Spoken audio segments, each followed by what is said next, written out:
What's up, guys? Big Rob here, Chaos Nutrition founder and CEO. Beautiful day out here in the Valley of the Sun where it's about 75 degrees. So not too hot here, but there are some people that are on the hot seat. So topic of discussion today is Aaron Singerman, CEO, Redcon One, and Braun, CEO, Blackstone Labs. So let's jump right into it. A few years ago, these guys were good friends. They split up, started their own businesses, and since then, around 2015, 2016, a little low down, put some ingredients in their products that the FDA wasn't too happy about. The FDA came down on it. There's been court stays, and then of course the pandemic that slowed everything down. But the final workings of the cases are coming to a close, and we're finding out more and more details as time goes on, that these guys are facing a little bit of time. They're paying an ass load in fines, upwards in the millions, and they're set to do a little bit of jail time, like I mentioned, in that probably 3 to 5 year mark. I think they were set to split the sentence and move away amicably. However, in the midst of all this, there's been reports that Aaron Singerman is singing like a bird. He's chewing on cheese like a rat and ratting people out. And, he's saving his own ship because he knows probably that he's got a lot of mouths to feed, and that being gone away in the pen, in a federal pen for 5 years is going to dampen the festivities a little bit. And, I can kind of understand, but I just definitely can't condone ratting. To me, that's just a street thing. It's a code, and it's something that you grew up with, and you don't forget about it. So that's been going on. And then, of course, John Bravo, who brought light to this whole subject not only years ago, but a couple days ago.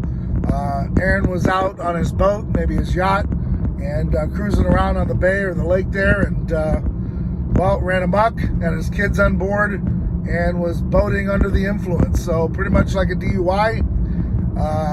And I guess there was other formal charges against him for probably destruction of property that happened with his neighbor, so on and so forth. You can read those documents. They're all online. They're all public info. His mugshot I put up on my story as well. Now, first and foremost, I really don't wish any ill will or bad on anyone. I think these guys have probably figured it out that they're not going to be putting this stuff in their products anymore, that they don't need to jump or boost on anything. But, it is what it is. And you got to, if you're willing to do the crime, you got to be willing to do the time. And that's kind of where they are. So, for me, my understanding, it's just not worth it to put these products into your products to enhance them. If people need that extra edge, it's best served somewhere outside of the fitness industry, and you go do your thing. I'm not interested in putting those products in my products. Never will. I have always, like Rich Piana said, if you want to take 2 or 3 scoops, that's fine. Here's the recommendation, and it is what it is. If you're needing that much caffeine or that much boost or that much edge, you got to start, like I said in my previous video about the steroid use, you got to start asking yourself a question, man. When is enough enough? You're 1 cc was great. Now you're at 10, and that's weekly. Ask yourself the question, do I need 600 milligrams of caffeine? Maybe you do. But I'm not going to dose it as such where it's going to hurt or maim anyone.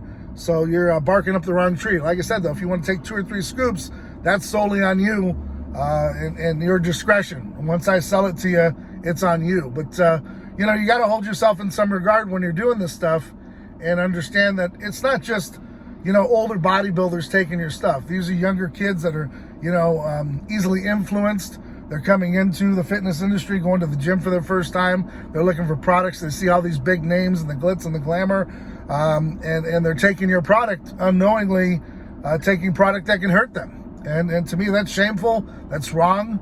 And if you're caught, you should pay the price. That's just the way it is.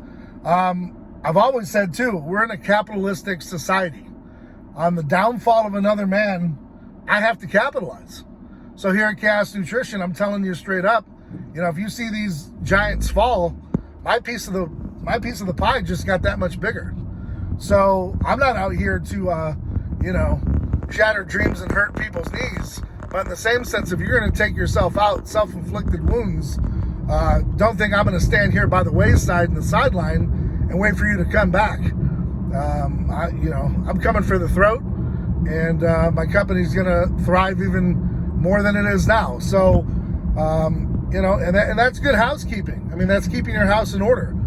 Mark Lobliner, he made a video regarding the ratting of Aaron Singerman. Fully agree with his video, and I don't think he did anything disrespectfully. Shout out to Mark. I think it was a great video. It touched upon a lot of things, and it's real easy, like I said, to add these additions into the products, but for what reason? I mean, at the end of the day, doing time, paying all those millions, guys, there really isn't a whole lot of money in the supplement industry.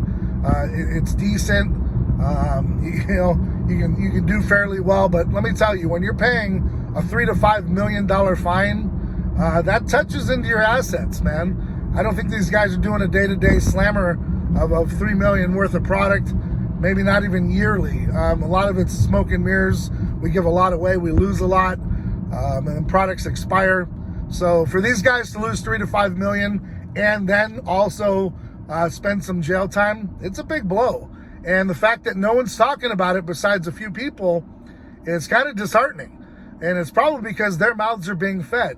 If I was in that position and I was feeding your mouth, I'd still ask you to cover the story, because not covering the story, all right, is covering up for the person. And I just don't think it's right. So to those that are out there that know that they are at fault for not covering the story for X amount of days, X amount of years, you're wrong, and it's not right. And it just shows that you can be bought and paid for, and your opinion can be slanted, so I can't trust you.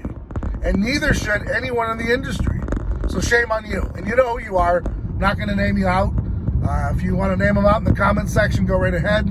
But they're pretty big names in the industry, and they're taking a step back on this one because they know the boss man is under indictment, and they don't want to sing along with Singerman. So it's great that they come out and they can talk about other businesses and companies and their downfalls and their issues. But when it hits close to home, they don't want to talk about it.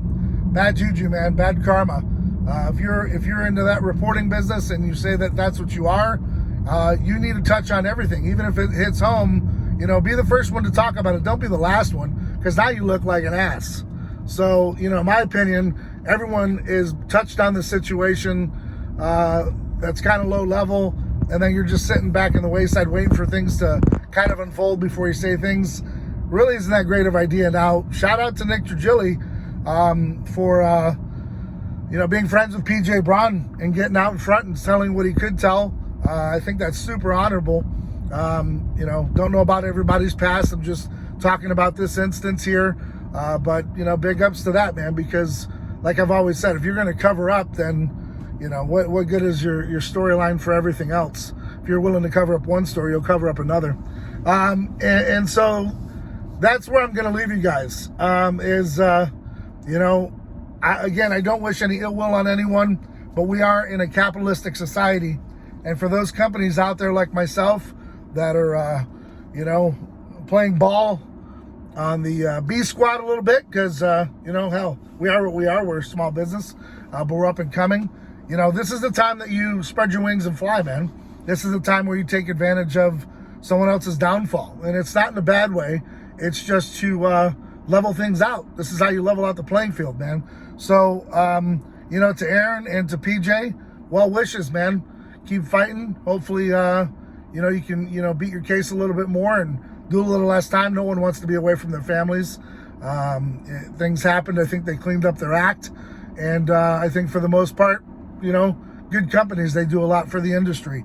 But, the same sense, that pie slice just gets a little bigger, and I'm here to accept it with a big, tall glass of milk. So, like I've always said, stay ride or die for yours. Keep getting out there, keep doing whatever it takes. Understand that there's no easy way out. There's no shortcut home. There's no remedy to anything. There's no easy remedy. You're going to have to put in the hard work. It's going to take you more time to get there. But guess what? When you get there, you're going to be that much happier that you took that time to get there because you've enjoyed the ride. So, you know, don't look for that easy way out. Don't look for that shortcut home. Put in the effort, put in the work, and you're going to feel much better at the end. And like I said, stay ride or die for your circle, man. That's all you've got. Look out for those that look out for you, and support those that support you. If you support me, I out of this world appreciate you. And we had a great Black Friday sale that went really well, right on through Cyber Monday. I've got another special that I'm going to put on through the month of December for apparel. You know, we're just going to have some fun and enjoy the end of this year. And hopefully, with everything being said, you're out there staying safe, staying blessed. And until next time, guys, I'm out.